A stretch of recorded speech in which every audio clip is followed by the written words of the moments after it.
Story. I'd like just to see all of you. Well, this girl, Rufina Cambaceres, the name that you have there, she was celebrating her 19th years old, going to a concert with friends, but suddenly she fainted. A doctor came and he said that she was dead. Okay, as she belonged to the high class, she was brought directly to the cemetery with a very nice dress and a lot of jewelry. And at that night, the guard of the cemetery heard some strange noises. So he approached here because he thought it was a robbery.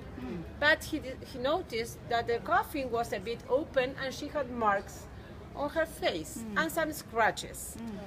And so they assumed that she was probably buried alive. I'm talking about 1902. Perhaps she suffered a sort of catalepsy or something like that, and nobody could notice.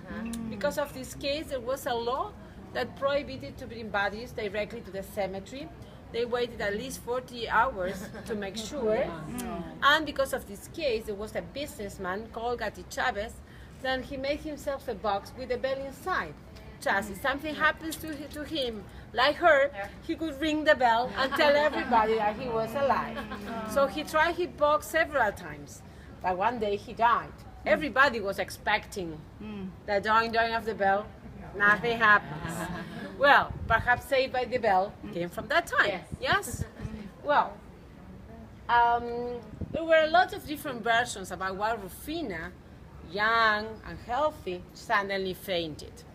The stronger version said that that day she learned that her mother was going out with her boyfriend as a lover. Her mother was a widow and a beautiful girl, and 4 years later she got married to a younger man than then he was the president of the Argentine people.